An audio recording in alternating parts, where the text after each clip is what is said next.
Ang sampay sa loob, no amoy kulob. Hanggang kumakaplo sa charm. Charm Fabcon. ACS.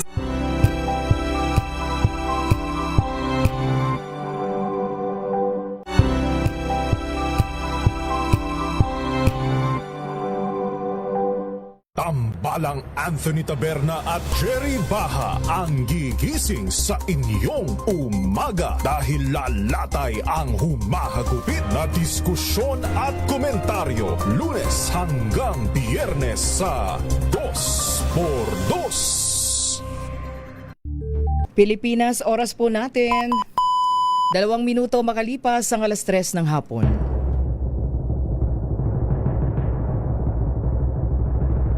And the Golden Dove for Best Public Service Program Host goes to May Binohan, DCRH. Ito na ang 28th KBP Golden Dove Awardee Best Public Service Program Host, ang Wonder Woman ng Public Service, si May Binauhan. Sa pagtulong, DZRH yan. Sa paglilingkod, DZRH yan. Sa pag-alalay, DZRH yan. Nasa dugo na, nasa pagkatao na ang serbisyo sa bawat Pilipino. Ito ang pangakong hindi na magbabago sa pagtakbo ng panahon. DZRH Public Service Hour. Kasama ang Wonder Woman ng DZRH, si May Binauhan sa DZRH Radio, DZRH TV at DZRH Online. Pagtutulungang walang patid sa DZRH Public Service Hour.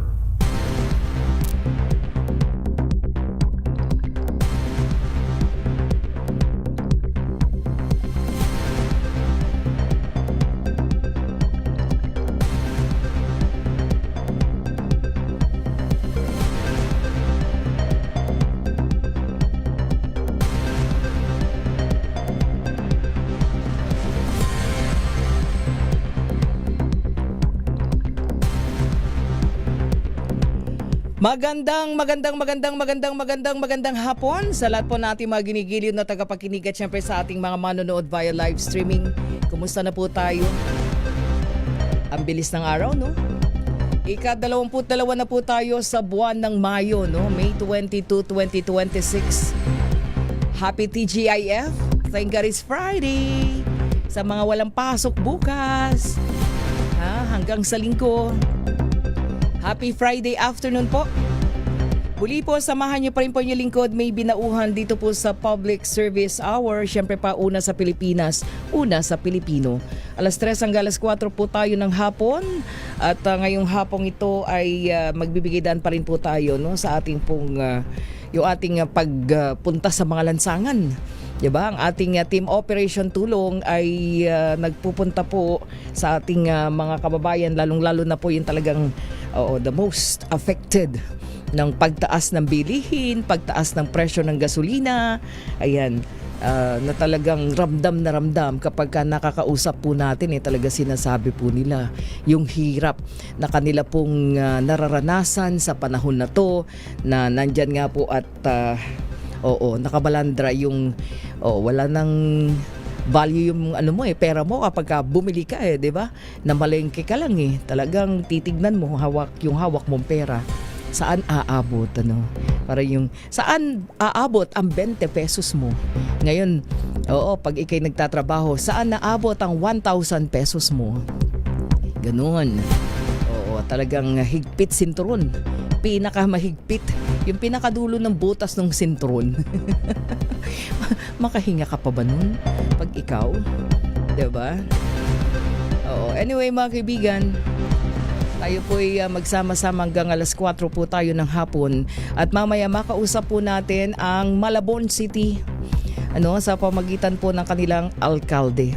Malaman natin na yung mga serbisyo nga po sa Malabon, bigyang daan natin dahil celebration po ng kanilang ika-427 years, no, ng kanilang pagkakatatag. no, Foundation Day. Founding anniversary po ng Malabon City. Makibalita nga ako, ako'y taga Malabon pa naman eh. Oo, tagal ko ring tumira ng Malabon City nung nandiyan pa aking mga lolo't lola. Oo, pero nandyan pa rin yung ating mga kaibigan, marami sa kanila mga kaibigan po natin nandyan pa. Kasama pa rin natin pagdating sa public service. But anyway, so tuloy-tuloy na po tayo. Puntahan na natin muna ang Malabon at mamaya ay saan pa si Aiza ngayon? Alamin natin nasaan ngayon si Aiza Gabriel at sino-sino yung I think mga street vendor yung ating makakasama. Okay? Sige, standby lang po ha. Puntahan na muna po natin ang ating kasamang si RH23 Edwin Duque muna, no? Kaugnay po ng 427th year Foundation Day ng Malabon City. Magandang hapon Kuya Edwin. Good afternoon. No, ano ba yung Good mga afternoon, activity? Miss May. Oo. Alam mo bang 427 founding anniversary ngayon ng Malabon City? Ito yung kung napakatanda na itong bilang ng lungsod ay makikita mo rin yung dami ng mga serbisyo. Lalo na ngayong walang tulugan serbisyo karaban para sa bawat Malabenyo. Kung sa si Mayor Jenny Sandoval, Miss May, ay nasa makakausap din natin at alamin yung karagdagan pang mga serbisyo na ito'y halos isang buwang tuloy-tuloy na serbisyo pag ganitong anibersaryo ng lungsod. Sabi nga susuko na tayo sa kabubuntot doon sa mga aktibidad. Pero kahit gabi, si Mayor Jenny nandyan pa rin para mabigyang pansin at halaga itong mga serbisyong inilaan ng programa ng lungsod at ang ilan naman ay silalim pa rin ng programa ng national government na yan ay napapakinabangan na ngayon ng bawat Malabenyo. Si Mayor Jenny Sandoval, Miss May, at kumakausap natin at mas marami pa yung kanyang ipaparating sa ating mga kababayan sa programa ng DSRS Operation Tulong, Miss May. Ano ba yung mga unang mga naging activities at ilang araw yung selebrasyon ng founding anniversary ng Malabon City, Kuya Edwin? Sapagkat sabi nga natin 'di ba, yung pagpunta sa progressive Malabon, napakahalaga noon no? Maiangat yung syudad. Oo, mula sa, alam mo naman na pag makita mo yung Malabon, lalong-lalo na pagka binabaha, di ba, Kuya Edwin? At saka pagka binabaha, eto na, papasok na naman tayo sa panahon ng tag-ulan, di ba?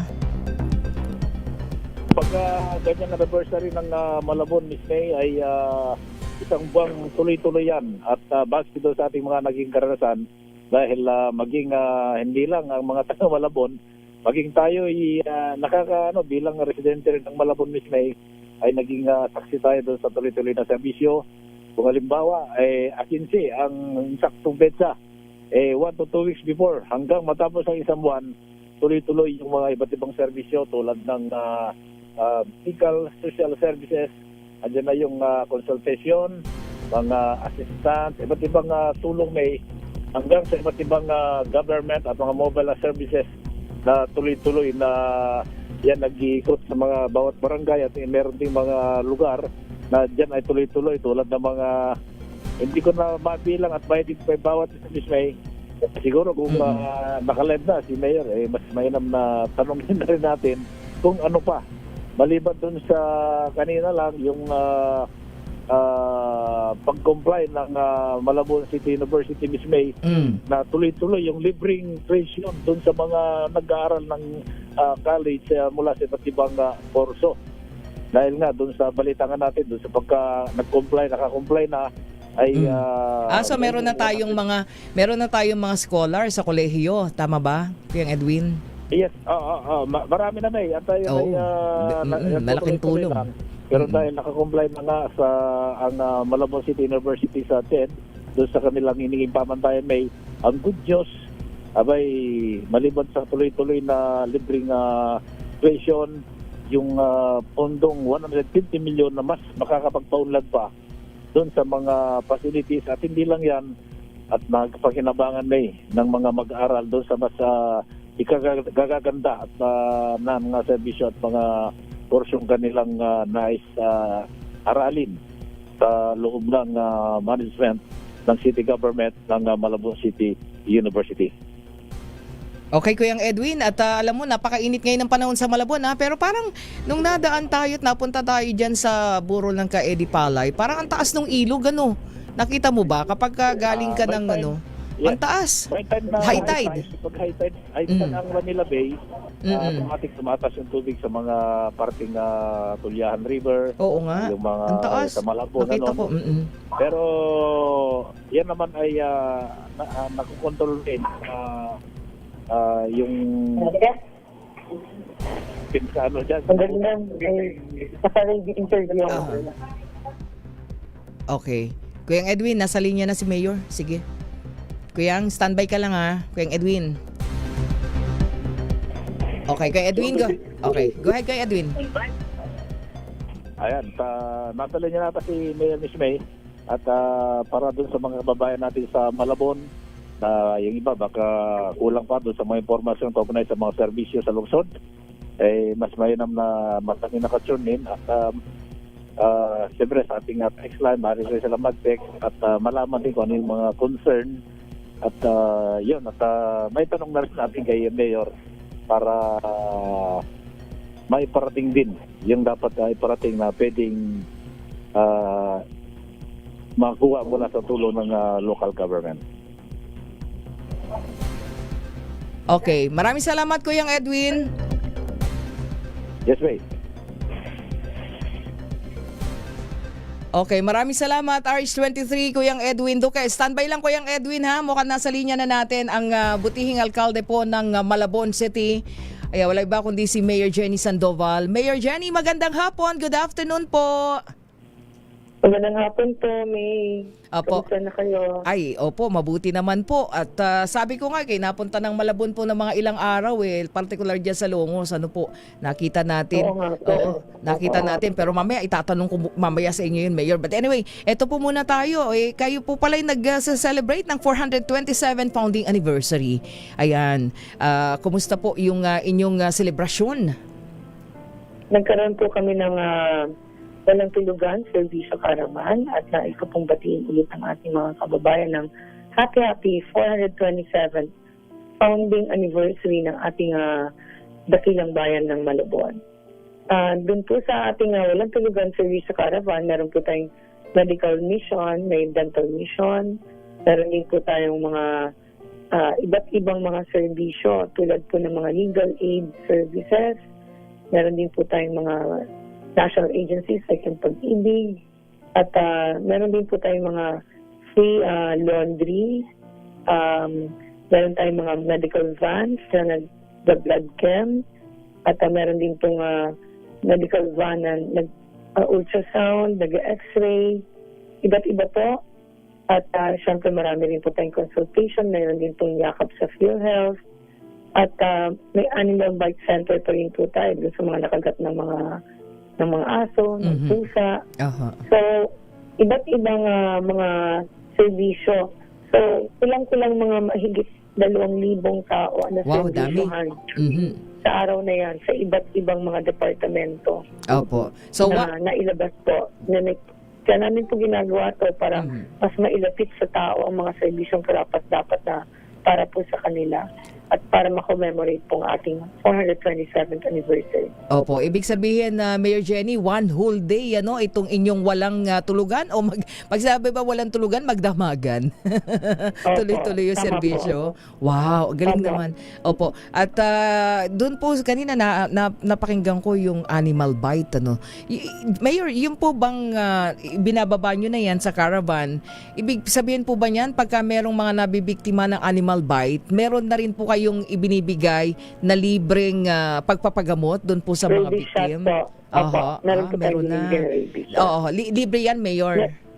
Sa dalawang super health center namin po sa Katmon at sa Hulong Duhat, meron na rin po silang sarili-sarili nilang animal bite center. Ayun, So pwede doon magtungo ang ating mga kababayan doon at libre po ang rabies shot. Ayun, oo, mahalaga yun, Mayor Jenny. Kaya ako na itatanong kasi pagka merong mga nakakagat, alam natin na mahal po, di ba? Pagka nagpa-vaccine ka, ang mahal po niyan, ilang shots yan Opo, at ilang shots po yan. Yun. Opo, Tatlo yata. Opo, kaya napakalaking tulong po 'yan doon po sa sa mabibiktima po ng animal bite. Oo, lalo na alam niyo naman pagka ganyan walang-wala, 'di ba? Yung ating mga kababayan. Opo. At mag-iingat po tayo. Hindi po ba? Opo. Ang daming natulungan, 2,000 iba-ibang serbisyo at Mayor Jenny, for 427 years, ang tagal na niyan eh. So, paano naging progresibo ang Malabon mula dun sa mga, mga unang panahon, nasaan ang Malabon ngayon pagdating sa ekonomiya? Nag-umpisa po siya na tambobong dahil marami pong labong. Kaya naging Malabon ang pangalan. So, mahigit 4 ang taon na siyang nag-exist.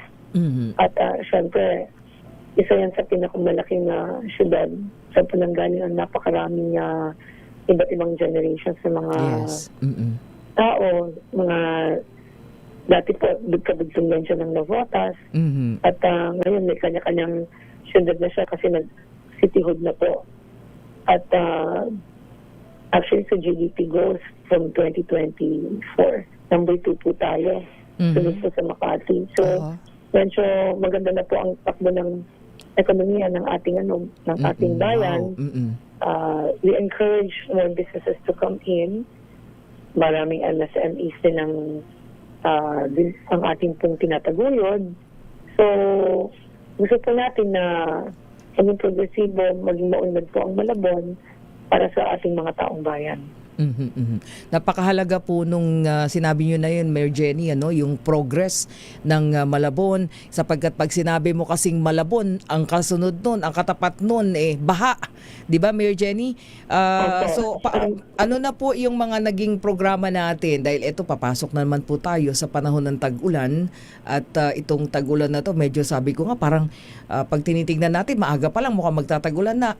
Ready na po ba tayo para dyan? Dahil tayo po talagang may mga flooded areas talaga.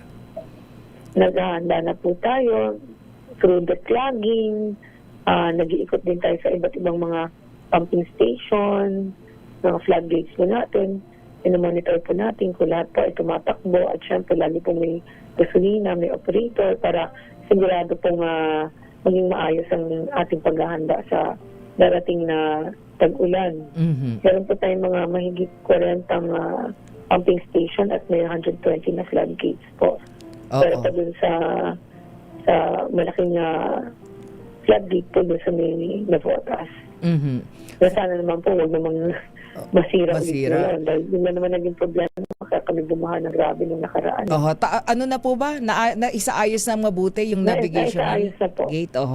Ayun, mahalaga po yun. Ano po bang impact nun, Mayor? Although nakita natin yung naging sanhi nun, gano'ng kalawak ba yun? Ilang mga barangay ang apektado kapag ka po nagiging problema yung navigational gate na yun? Dito po sa Malabon. Sa Malabon?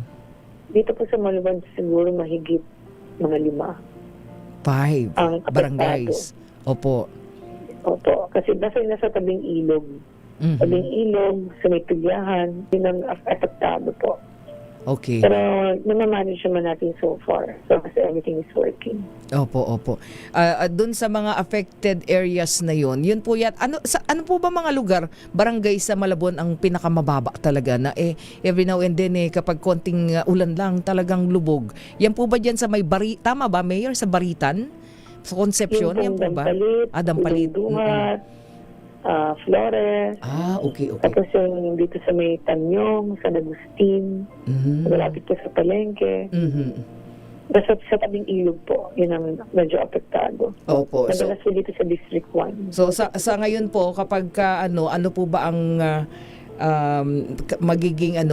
naging improvement if ever na babahain tayo ngayong tag-ulan, ano ba yan, medyo mas mabilis ba magsusubside because of the pumping stations? Mabilis naman po mag-subside. Di naman po natin mapigilan ng pagbabaha lalo pag flash floods.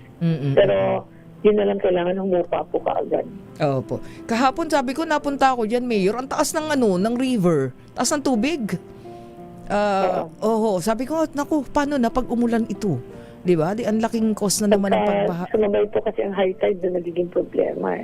So, as long as malakas ang bomba ng pumping station Pagka ganun. at Sana, nakaasa ng mga floodgates, okay naman po siya. Oo. So, ibig sabihin, konting ano na lang, nagpapatuloy po yung mga dredging, especially yung mga Opo. esteros. Declogging, declogging. kailangan maging ayos din ang pagtapon ng basura para hindi rin po nakakabara sa kanal. Oo, para at least nakikinig yung ating mga Malabuenyo malaman nila doon sa kanilang mga lugar baka pwedeng kanya-kanya dinis na rin ng mga estero, di po ba, Mayor? Opo, tama yun. Oh, kasi napakahalaga yung tulungan pagdating sa ganyan para hindi tayo magsisihan pagka bahang-baha na, ano po? Opo. Oho. So doon meron ba tayong mga nawalang estero na natabunan tas hindi na alam kaya nagkokos ng mga flooding na ano ba yan? May mga ganyan ba tayo, Mayor, sa Malabon? So far, inaayos po namin kung ano ang pwede natin magawa. Tinitingnan po natin ang isa-isa. So pero itong mga sinasabi nating mga major esteros, yan na po yung pinapadredge ninyo. Opo. Oh, kasi Yung mga creeks, yung mga esteros. Oo, marami yan lalo na pagka papunta ka dun sa Panghulo area.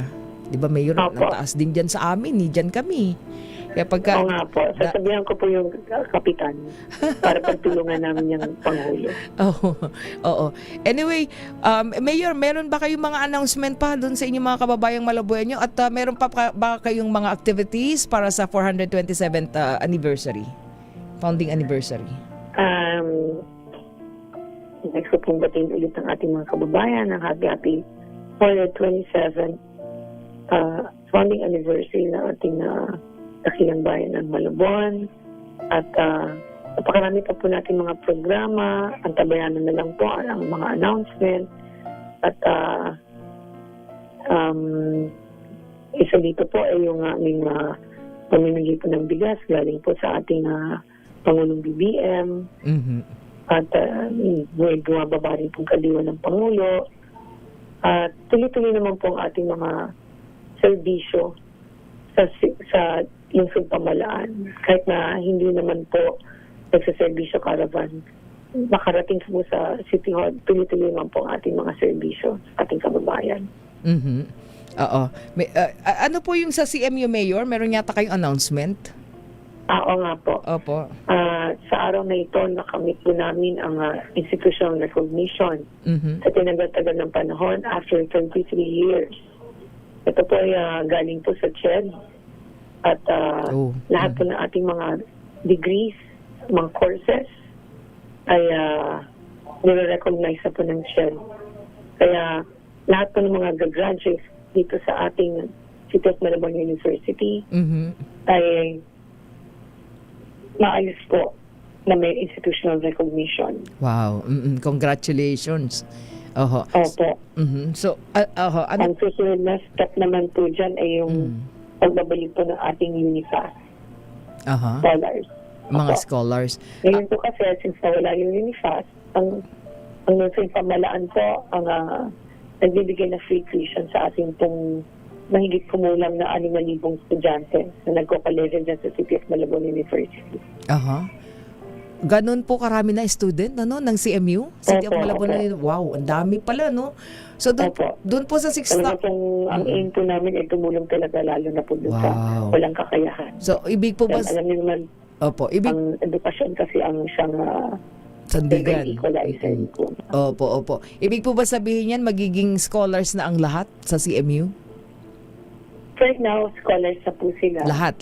Pero before po kasi galing sa CHED yung scholarship. Nawala po yan So, nag-comply po kami sa mga requirements kaya nagkaroon institutional recognition. We're hoping na maibalik ulit yung scholarship galing sa Pamalang National.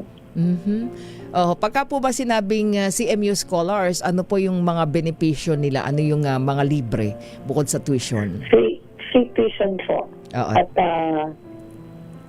halos lahat naman po sagot ng ating Pamalang Lungsod. At syempre po from first year to fourth year yan. Malaking bagay na po yun makapag-aaral ng wala pong inaalalang gastusin. Opo. Ng mga magulang, ano? Lalo na pagka sunod-sunod ang anak, tapos sunod-sunod din na nag-aaral. Tama po.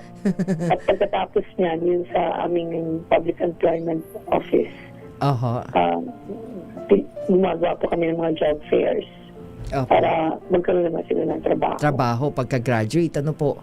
Wow. Opo. Meron ng mga nakaabang mayor, ano? Na sila ay mapapasukan sa dami sa bagay. Bawat bawat taon ending yung school calendar. Gaano po ba karami ang graduates ng CMU?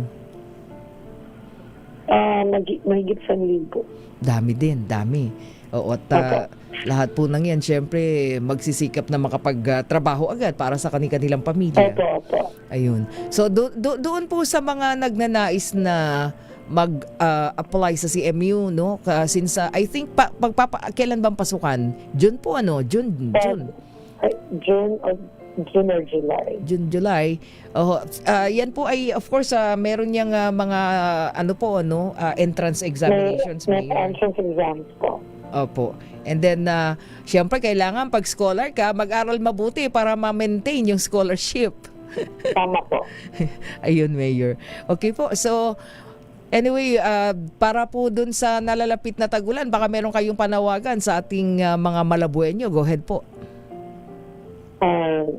Sa ating po mga kababayan, actually ngayon, pag-init po, mag-iingat po tayo. At para hindi po tayo ma-heat stroke, hindi po ba sa yung mga nagtataasan yung pressure nila sa dugo. Sa ating po mga sa dating kinatag-ulan, sana po maglinis po tayo ng ating mga bakuran, mag-sinot po tayo para hindi po tayo mabarahan ng ating mga kanal. At siyempre po, nandito lang naman po kami para magbigay po ng serbisyo para sa inyo, lalo po sa tag-ulan. Huwag po tayo mag-alala, hindi namin kayo pababayaan. Ayan po. Ayan. Sabi ni na Beth Gray, happy anniversary daw po, Mayor. At sabi nila, sabi ni Beth Gray, masarap po ang pansit sa Malabon. Ay talagang ibinibida nila. Papadala namin kayo dyan. Ay, okay lang. Sabi po yun ni Beth Gray, yung ating mga messages sa yung ating mga netizen. Mayor, maraming salamat po. Good afternoon. Happy anniversary. Happy anniversary. Ayan, mga kaibigan. Thank you po. Mga kaibigan, si Mayor Jenny Sandoval ng Malabon City. Ikaw, Ate Beth Gray, ha? Di ka ba taga Malabon? Ayan, sabi niya, masarap po ang pansit Malabon. Sabi niya, happy anniversary po sa inyo, Mayor. Sabi ni Beth Gray. Magandang hapon kay at Teresita Atienza. Di ba? Magandang hapon po ating mga nakatutok. Anyway, standby lang po ha, sandali lamang. At tuloy-tuloy po tayo. Yan, sabi ko, kailangan pagka talaga panahon ng tag-ulan, isa ang Malabon sa tatanungin natin para nang sa ganun marinig din ng mga taga Malabon. Dapat dito tulong-tulong. Kung merong mga nagagawa na ang lokal na pamahalaan, kahirap kayo, naranasan ko kaya dyan sa Malabon ng bahain. Habang ako'y nag-aaral nun sa kolehiyo, ako'y nag-aaral sa pamantasan ng lungsod ng Maynila, tapos nanggagaling ako ng Malabon. Alam nyo ba, di ko na sabihin anong year, naranasan ko sumakay ng dump truck. Nung mayor pa si Mayor, tama ba? Vicencio. And then, nadadaan na mayor na, sasakay na ako na papapasok ng DCRH. Tapos, naranasan kong, hindi pala, nung nagtatrabaho na ako nun sa RH. Pero nung nag-aaral ako sa PLM that time, sumasakay ako ng Kalesa. Di ba? Kalesa talaga. Oras po natin, 30 minuto makalipas ang 3:00 ng hapon. Babalik po tayo.